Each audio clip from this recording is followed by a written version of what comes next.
നിങ്ങൾ പറയുന്നത് സംഭവിക്കും.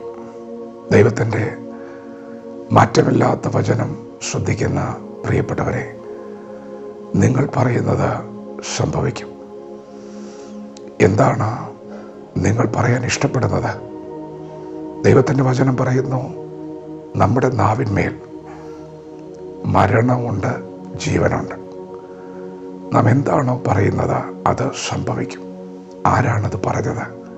യേശു കർത്താവ് തന്നെ അനുഗമിച്ച തന്നോട് കൂടെ ഇരുന്ന ശിഷ്യഗണത്തോട് പറഞ്ഞു, ആരെങ്കിലും സംശയിക്കാതെ നിങ്ങളുടെ മുൻപിൽ കാണുന്ന മലയോട് നീങ്ങി കടലിലേക്ക് പോക എന്ന് പറഞ്ഞാൽ നിങ്ങൾ പറയുന്നത് സംഭവിക്കും എന്ന് ഞാൻ സത്യമായിട്ട് നിങ്ങളോട് പറയുന്നു.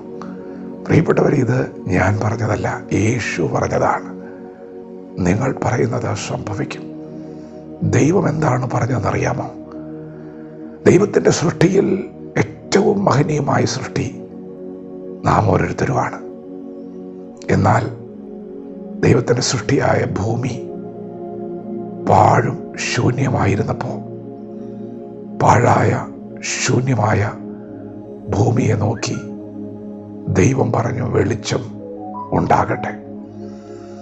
ദൈവം പറഞ്ഞപ്പോൾ വെളിച്ചം ഉണ്ടായി.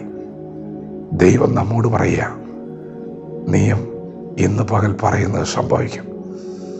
പ്രിയപ്പെട്ടവരെ, പാഴായിരിക്കുന്ന ശൂന്യമായിരിക്കുന്ന ഭൂമിയെ നോക്കി അത് പാഴാണ്, ശൂന്യമാണ് എന്ന് പറയാൻ ആർക്കാണ് കഴിയാത്തത്?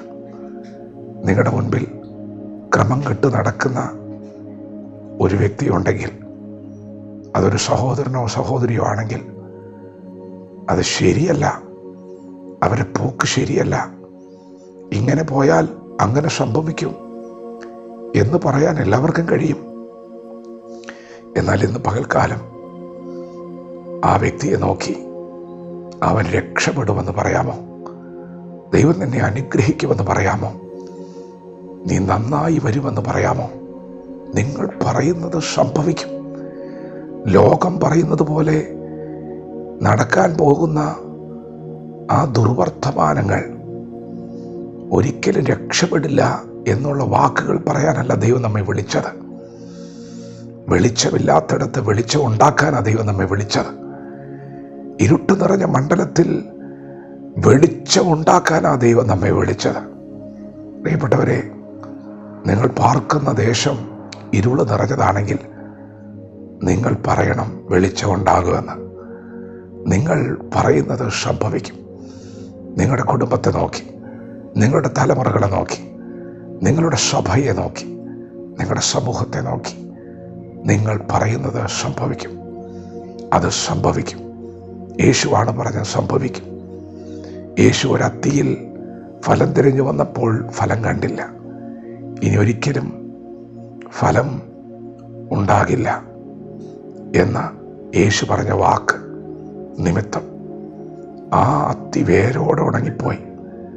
അത് കണ്ട ശീമോൻ പത്രോസ് ഗുരുവിനോട് പറഞ്ഞു, റബ്ബി, നീ ഇന്നലെ പറഞ്ഞതുപോലെ സംഭവിച്ചല്ലോ. യേശു പറഞ്ഞാൽ സംഭവിക്കും. യേശു പറഞ്ഞത് സംഭവിച്ചല്ലോ. അതെ, അങ്ങനെ തന്നെയാണ്. എന്നാൽ യേശു പറഞ്ഞത് അങ്ങനെയല്ല. നീ പറയുന്നത് സംഭവിക്കുമെന്നാണ്. പ്രിയപ്പെട്ടവരെ, ദൈവത്തിന് നിങ്ങൾ വിലയേറിയവരാണ്. നിങ്ങൾ പറയുന്നത് സംഭവിക്കുമെന്ന് എല്ലാവരും പറയില്ല. പക്ഷേ നിങ്ങളെ സൃഷ്ടിച്ച ദൈവമാണ് പറയുന്നത്. നീ പറയുന്നത് സംഭവിക്കും. ദൈവം നിനക്കൊരു വിലയിട്ടിട്ടുണ്ട്. നിന്റെ വാക്കിനെ ചലിപ്പിക്കാൻ ദൈവം റെഡിയാണ്. നല്ലത് പറയാം, നന്നായി വരുമെന്ന് പറയാം, അനുഗ്രഹിച്ച് നന്മ നേരാം. ദൈവം നമ്മെ ഓരോരുത്തരെയും ഈ പകൽ അനുഗ്രഹിക്കുമാറാകട്ടെ. ആമേൻ.